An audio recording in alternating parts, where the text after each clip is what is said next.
It's England and Pakistan who will play in the final. And this will take place at the MCG. We'll all hope for the weather to stay. There is, of course, a reserve day in place on the Monday, but that is for another day. For now, from a cricketing perspective, to look at the present as well as the past. I think when we look at the teams, I'm going to get their thoughts on possible memories of 1992, because there have been so many parallels. The way England have made it into the final, the way Pakistan have sneaked into the final at New Zealand's expense has drawn merry parallels. For now, let's stick to the present and look at the two teams that lie ahead. We'll probably start with Pakistan because we've talked so much about England and the high that they're on. They'll have been keeping a close eye on this game, Parthiv. How much will today's performance have changed the way they've been thinking? They would have been sitting on TV and watching it. I think nothing changes. It's a final. It can be anybody's day. So you don't get into the final thinking that oh gosh, we've got Joss Butler and Alex Hale smashing all these bowlers. So that's something I'm sure Pakistan wouldn't be thinking. But if you look at Pakistan bowling, they've got a complete pace attack, and they're going to be bowling in a different wicket in Melbourne, where there has been a bit of help. So they would be itching to bowl to these guys, and that's what you do when you're playing a World Cup final. You want to make a statement really early, and that's obviously Pakistan would think to do. And then looking at their lineup, I don't think they would be looking to change anything. Yeah, and if you just have a look down that lineup and you look throughout the tournament, everyone's had reason to contribute at some point or another. They started the tournament where Babar and Rizwan had just forgotten how to score runs. Shan Masood got himself a couple of 50s when they were not getting out of the power play. Mohammad Haris arrives from nowhere and starts smashing it. Shadab Khan gets a player of the match. Mohammad Nawaz is thrown in the deep end. And of course, I haven't even come to the bowling attack. Well, it's, you talk about team peaking at the right time, and all those things fall into place. Pakistan has had that kind of a World Cup so far. So they were on the brink of elimination, and then from there they found a way of getting to the semis. We did mention that it'll be difficult for any team to face them, because just the kind of belief they have right now that things have happened for a reason, all those kind of things also come into play. And then they've gone out there and beaten the consistent team in New Zealand so far in the tournament. So they've done a whole lot of things right since the first couple of games gone against them. So from there, pieces have fallen into place for them, and they've landed here. Shaheen Shah Afridi is also looking good now. He's swinging the ball nicely. And he didn't start well. Yeah, and he didn't start well. So he's also now looking good. Shadab have been the main contributor when they were going through that tough phase in the tournament. Not only with the ball but also with the bat. Providing those that against South Africa, that knock which he played. And with the ball, picking those couple of wickets in 1 over twice. So that's the kind of impact he has had. Mohammad Haris have changed things for them. Now Rizwan and Babar also have scored runs. So all in all, they will be very upbeat before the finals. They will not think about who they are playing in the finals. In fact, they'll be very happy that they have to play England.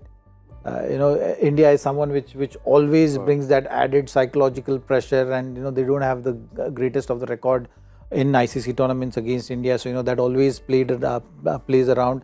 So I think Pakistan at this stage will be happy that they are not playing India in the finals. And planning with the England, they still have to go with a similar kind of approach. When you look at that balance, Mohammad Nawaz also got that wicket of Glenn Phillips in the previous game. He bowled 2 overs, so he's also in a better space that way. Mohammad Wasim Jr. have been contributing with the ball. He's been bowling those Yorkers well. You saw a little bit of reverse swing as well in the previous game. We'll have to wait and see now MCG what that pitch brings on that day. That is going to be very, very crucial. If there is some help for the bowlers, then Pakistan has those kind of bowlers who can do that damage. But again, I feel that eventually it's going to be ball versus ball. I feel. Yeah. The only weak link, if you can look at it, is Naseem Shah, only because he's not had the opportunity to contribute with the wickets. But even he has comes up with his steady overs and bowls at some steering pace. So it doesn't appear that they need to tinker with the 11 at all. They've had finishers in Asif Ali. Haider Ali played early on in the tournament, But once Iftikhar showed form and Mohammad Haris came out of nowhere. And they've tinkered whatever they had to tinker earlier. All the permutation combination is tried. They didn't start with 6 bowling option. Against India, they played only 5 bowlers in that particular match. After that, they figured that, okay, all the teams are playing in this tournament 4 seamers. So they got Mohammad Wasim Jr. Otherwise, they started with Asif. And that could have made the hugest of difference because the whole 20th over conundrum. Fakhar Zaman got injured, and that's how Mohammad Haris have come into that thing. So, things have happened for Pakistan in this World Cup, and they've done all the tinkering in the playing 11, and now this is the playing 11 which have come to their rescue in this World Cup so far. But as far as England are concerned, they'll just want to continue from where they left off, but they can't. From beautiful sunny Adelaide, they will have to fly slightly southeast to Melbourne. It's going to be cloudy come what may. Whether or not it rains or not, we know it's going to be cloudy, it's going to be cool, and England will have to contend with different conditions in a sense. But I think England bowlers would be really happy with those conditions. They would get their swing. And if you look at their strength, usually Chris Stokes swings it, Sam Curran swings it, Stokes swings it. Even today, when Stokes bowled that first over, he was swinging it. So yeah, they would be happy to go to Melbourne. I know they lost to Ireland in Melbourne, but bowling condition would be slightly better. And when we've spoken about how well their batting is, but I think England would be really happy that they're playing in Melbourne, where there will be conditions which will help them, and overcast. So that is something which they are used to playing in England. So I think it will be a contest of, as Zach said, bowling versus bowling, because one side you have all throughout pace bowlers and the other side you have swing bowlers. So who's executing their ideas on a day, I think that will be very, very crucial for them. We don't know the extent of Mark Wood's injury. Malan, obviously, it doesn't look like he'll play any further part. If Mark Wood is fit for you, does he come back straight in? I think so. If he's passed the fitness test and he's available, then England for sure will turn to him. That has been their plan, and they were lacking pace in today's setup as well. If you see those 5-6 overs which you're talking about, or those middle phase of the game where they usually have been using Mark Wood, that was a missing cog. So if he's available, I think, and fit and cleared by the medical team, I'm sure they will go for him. Not so much Malan. I think Malan they can still manage, and the reason I'm saying this is, look at that depth in that batting order. So I think more than a batter, England will be right now thinking that, okay, if Wood is fit and available, then that can surely add, or that chance also. If they have to look at it from today, they'll just feel that only that one phase in bowling, where they could have controlled better, which they couldn't.